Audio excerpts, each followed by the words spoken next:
Imagine knowing exactly what your students are learning and exactly which steps you need to take next. Join us in Down with the Reading Quiz to craft meaningful and productive formative assessments that move away from gotcha moments of basic recall and toward assessing what your students actually can do. In this 30-minute free masterclass, we'll share 3 powerful assessment keys that work for any novel at any time of the year. Head to shop.bravenewteaching.com/masterclass to sign up, and we'll also send you a free workbook to keep track of all your notes.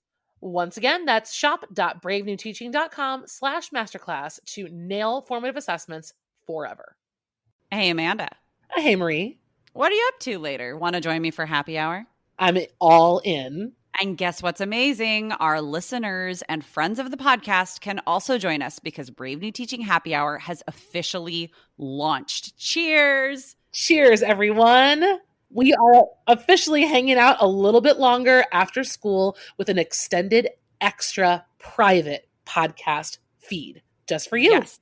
Members of Happy Hour get extra 15 minutes of the podcast, give or take, because you know us, we run a little bit long. It's just kind of how we are. But if you would like to get in on this Happy Hour action, please join us. It is only $5 a month. Head to curriculumrehab.com/happy hour and get yourself signed up, because when you're there, Amanda, tell our friends what we do every month for our Happy Hour members.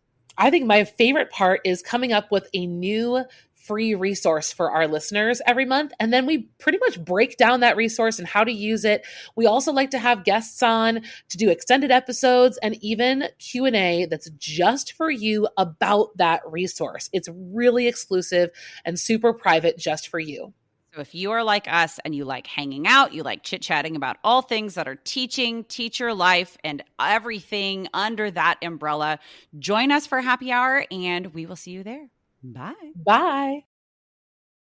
Well, hello and welcome back to Brave New Teaching. We are back at it for a 3rd season. We've kind of had some wonky timing, but we've decided that fall of 2021 is going to be season 3 of the Brave New Teaching podcast. We could not be more excited to welcome you, our internet and podcast universe friends, back with us. We're going to be talking today about getting brave, just being brave inside the classroom, outside of the classroom. We've got some cool PD to tell you about. Amanda is here. Don't you worry. It's not just me. Hi, Amanda. Hi, everybody. Hooray. We're back. I'm so excited to be here again. We have not recorded in a while. It has been a minute because, and I'm sure we've told you all this before, but Amanda ends her school year like a damn month before mine ends. So we had to have everything ready to rock and roll for the end of the school year, like way earlier in the spring. So we have not sat down to podcast in a while, and it just feels good, doesn't it? And we don't want to go back and think about how difficult the last couple months of school were. And so we made an executive decision, a mental health decision to just be done, throw some replays at you, and then come back fresh and spunky. And that's exactly how I actually feel. I feel very fresh and spunky because I showered today, everyone. Thank you. Well, that makes one of us. So mazel tov to you.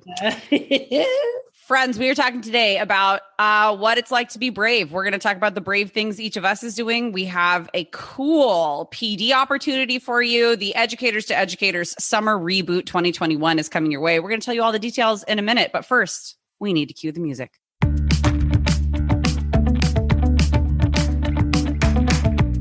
You're listening to Brave New Teaching, a podcast for educators challenging the status quo.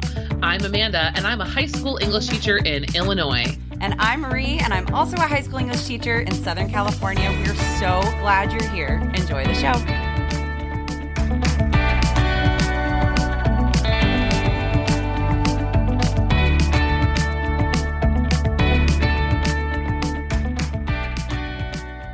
Who's feeling brave today? Raise your hand, just one if you're driving. If you are feeling brave or you're thinking maybe in a few minutes after this episode, I might be in a place to start feeling brave. I am. Are you, Amanda? I mean, I feel like I'm coming down off of my brave high because my brave move is not the same as yours actually this year. That's true. That is true.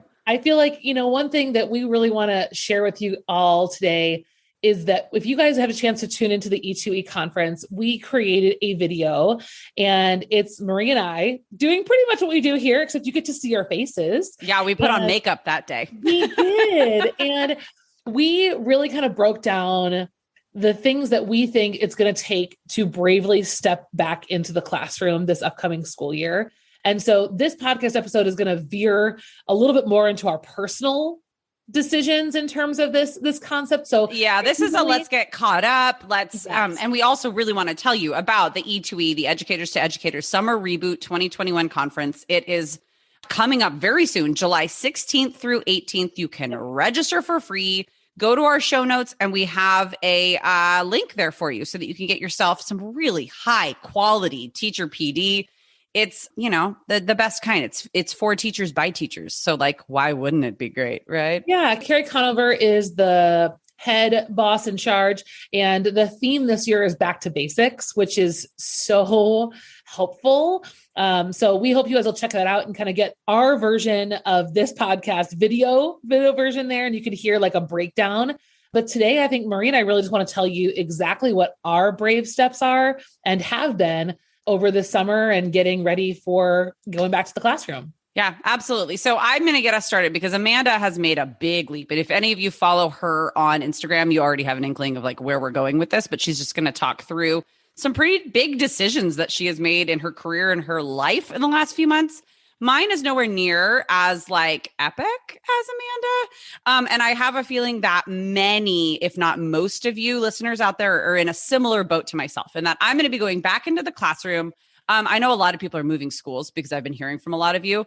I'm doing nothing that crazy. I am staying in the same school, in the same classroom where I have been since I was a wee baby little lass teacher. Not lass, I heard it.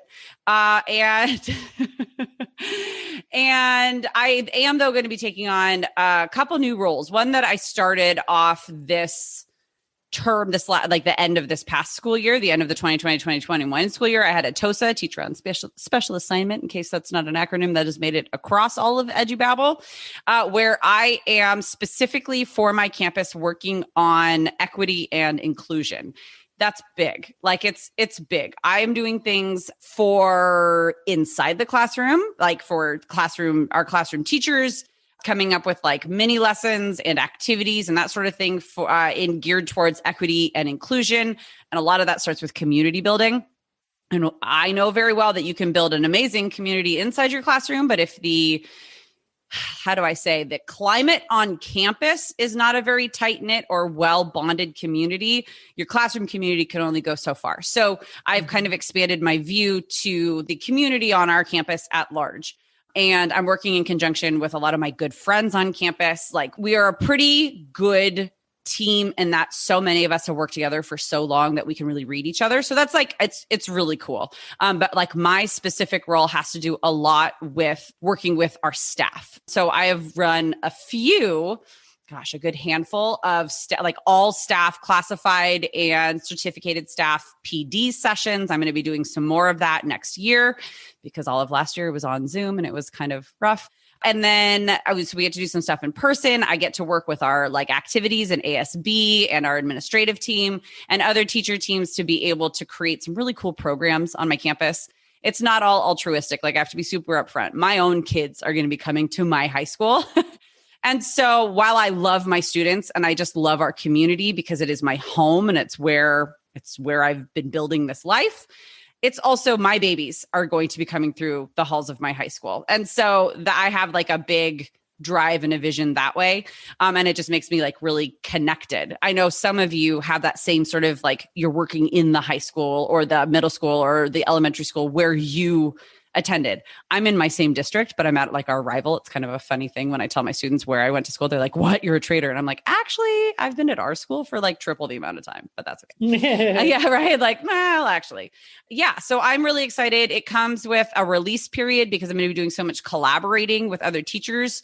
Another new thing outside of this position that I'm doing is I'm starting on our campus I will be the ethnic literature teacher. We've not had any ethnic studies or ethnic literature courses in our entire district. We're a K-12 unified district. And so there's a small team of us from the ELA side that have been developing an ethnic literature course to be taught at all 5 of the high schools. And I'm obviously the one teaching it at my high school. And so we're going to be working on that a little bit this summer, but I'm really excited to get that off the ground next year because the babies who are going to be seniors, many of them I have taught since they were freshmen, just because that's how it all worked out with my teaching assignments. So I've had some of these kids that are going to be in this brand new course where, I mean, you guys know how it is when you're teaching something brand new or you're teaching something that's new to you or new to the world. Like, not that ethnic lit is new to the world, but it's new to our world in my school. It's all so experimental because you're like, well, let's see what sticks to the wall. Let's see how this works. And like going to be doing a lot of learning. And I'm excited to do it with this group of kids because I've had like a really good experience with them. So that was my long but short spiel about the things that I'm going to be doing. I love doing new stuff, but it does take a certain amount of like bravery in that I have to go, parts of this might fail, parts of this will absolutely dumpster fire fail.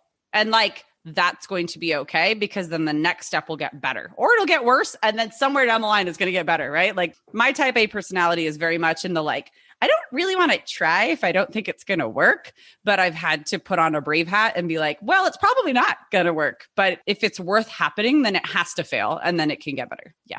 So here's, I think where the segue is, because I think for the bravery component that you're really hitting on, Marie, and I've had this conversation also with other teachers in our community, is that it takes a lot of bravery to envision yourself and your teacher identity as something other than just being in the classroom.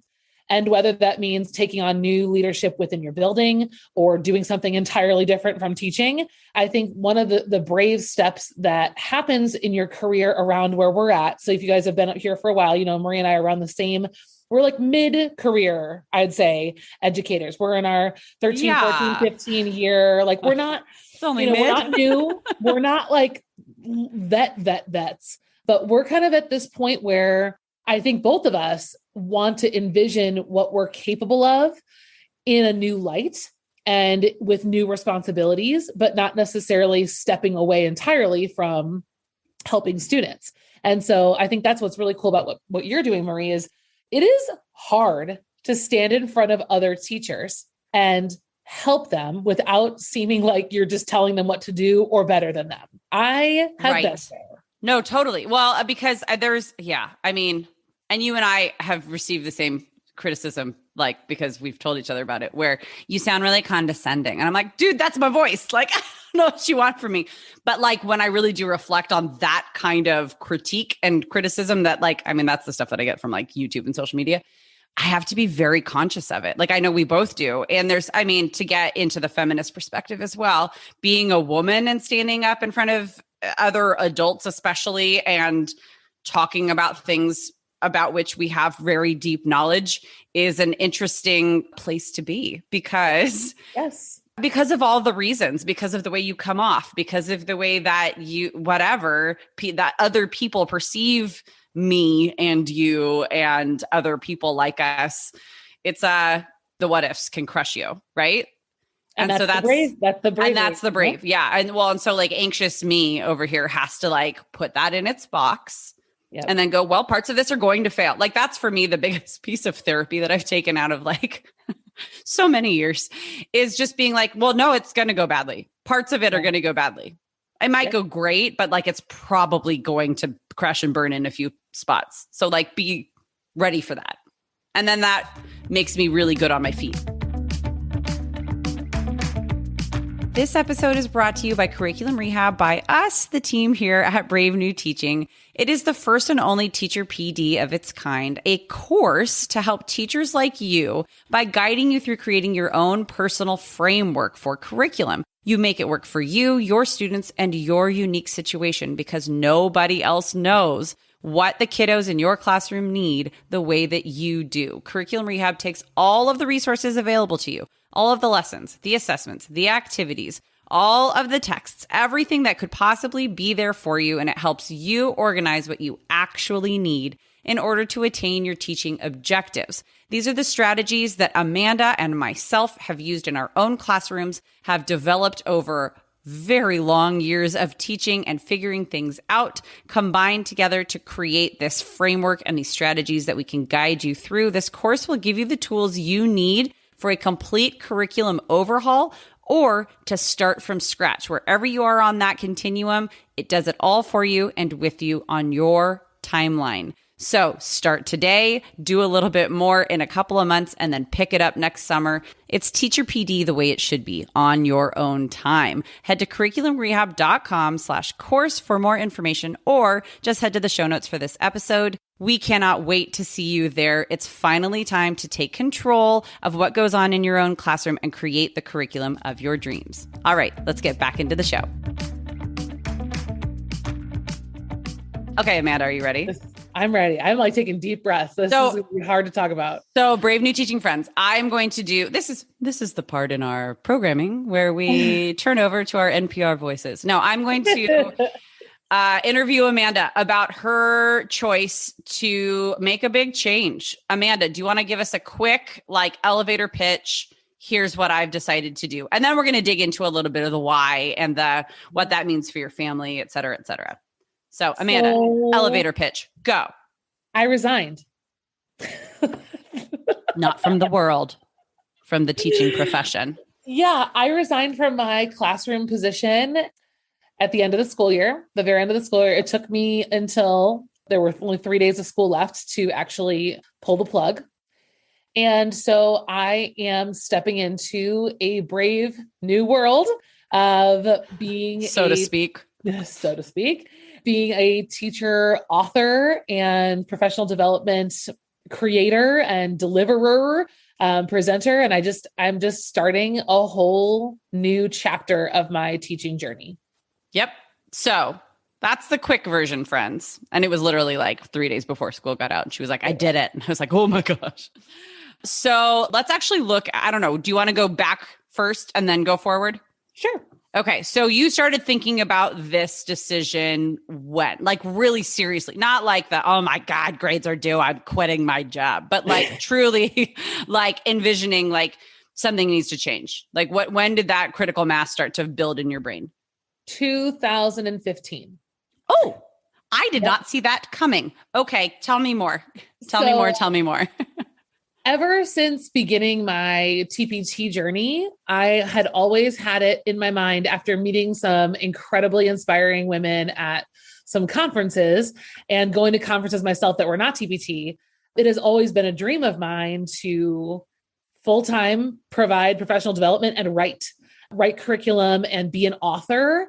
That has always been a goal. And so when I went to the TPT conference, I think it was the 2013 or 2014, it was Orlando or Anaheim. Either way, I made a promise to myself and I said, I want to be working from home full time before Hugo is in kindergarten.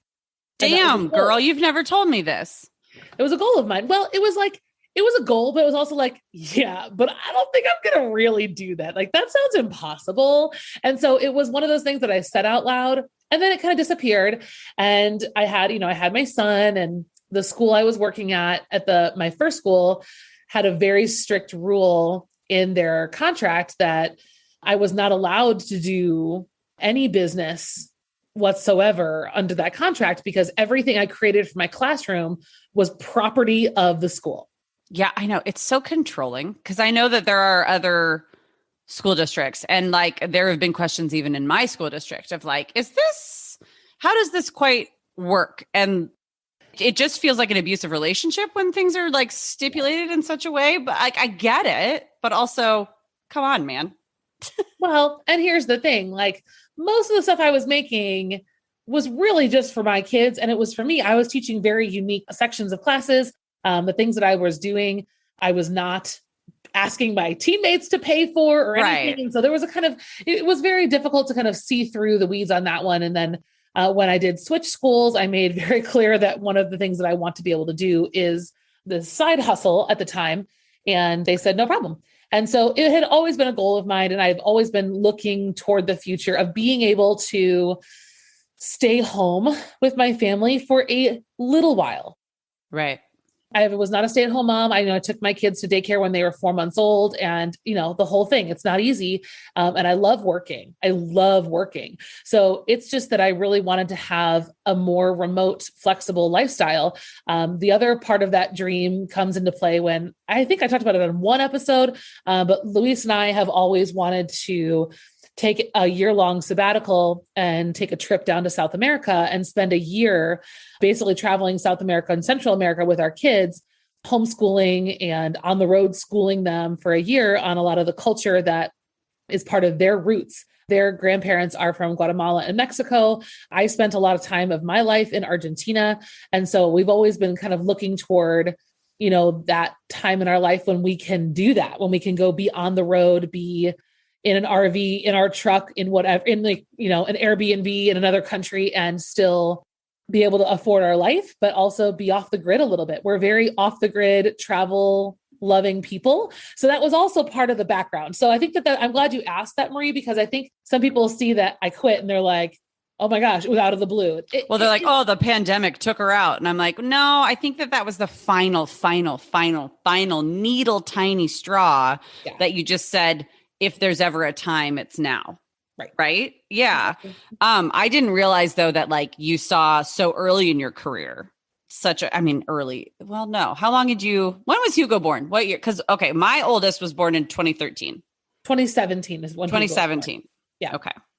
Mm-hmm. That's a pretty big vision before like 2015, before you even have any babies to say, this is what the life that I think teachers, because I've felt this before. I've talked about it on the podcast. I have left the classroom multiple times and been pulled back in. Yeah. Like I've left the classroom wholly because, I was in California and there were no stinking jobs. And I was like, forget it. I'm going to be an actor. And then I got my theater master's and I was like, I am not an actor. And I went back into the classroom. And then later on, I left the high school classroom to do some elementary work for a couple of years and then went, nope, I'm a high school teacher. Like I kept getting reaffirmed, which I guarantee is going to happen with you. I think it's just going to be a different timeline, right? Like it's just going to be, I know you pretty damn well. So I can see that your soul will be fulfilled in different ways, depending on the different things that you do. And I don't see you away from teenagers forever. Me neither. I really don't. But, to your, the pandemic, I think if we were to fast forward, the pandemic definitely sped things up. I think I wasn't planning on it this soon. Hugo's only 3, so we still have 2 more years before kindergarten. So you can either look at it as like, yikes, or like, yeah, go you beat your goal by 2 years. The pandemic was difficult. I learned a lot about myself. This is the first year that I started getting help from a life coach. I'm going to make you pause. For anybody that doesn't realize this, both Amanda and her husband got COVID and had 2 children at the time. Hugo had just turned 3. Yeah. And so she wasn't even 2 yet. No. And no one could help them. Those of you with little kids, just really think about what that's like when you feel like you are like, when you're even a little bit sick and no one can help. Oh man. Like, that, of course, that would make you start to put some things into perspective in ways, or it would further push things into a perspective that like you may not have been ready to like go for yet. Well, in our school that fall semester, like right before we got COVID, was really where things started to fall apart. I think I was always, and I'm not here to trash my school. I worked at a wonderful school. I think that there's a lot of potential for growth there. But for me, the growth was just not happening at a pace that was keeping up with my ambitions. It didn't jive. It just didn't. Yeah, it just didn't. It was oil and water, right? In some of the big value things that you have. Yeah. And one of those big things is I want to work for a school district that prioritizes teacher input and voice more than parents. And that's just kind of not where I was at, and I don't think I really got a chance to realize that until the pandemic, where you see exactly how much power the handful of loud parents have. And I had made my voice very clear to my administration multiple times saying, I'm not well, I'm struggling, I need help. I don't think I want to keep working here. Like I had been saying that since October out loud to people. So it wasn't out loud, not just to me. Yeah. No, it wasn't just in my head. I am like you, Marie, like it's very difficult for me to not have it all together. I'm very much the captain of every ship that I'm on and keep it together for everyone. And I wasn't able to keep it together. And so I ended up, getting some help and that was really incredibly helpful. Wow. That's pretty redundant, but you guys know what I mean. Okay. I think that was just realizing in your life. So if you're feeling like you're in this position where you don't know if you want to stay or go, or you already have decided to leave, or you've already decided you're going to stick it out, but you're not happy about it. For us and my family, it was a combination of factors that helped us make the decision. One was that I already was poised and prepared and planning on leaving eventually. So this was not out of the blue. So right. It wasn't just a total shock to the system. It's something you've been thinking about. And it was a matter of timing. And yes. And it's still terrifying because PS, all you all teachers who buy stuff on TPT don't buy anything in June. So it was a rough June. So the thing is though, for me, being an entrepreneur is what I'm hoping it's going to do for me is give me the chance to kind of stretch my wings. I've been pretty confined. I've been feeling a lot like a bird trapped in a cage, a little Jane Eyre metaphor for you. And I'm excited to spread my wings and I'm excited to sit down and actually write unit plans and actually write materials for novels that I've never gotten the chance to teach. In every teaching situation I've been in, I've been confined to very scripted curriculum and trying to work my way into creating a personalized version of that.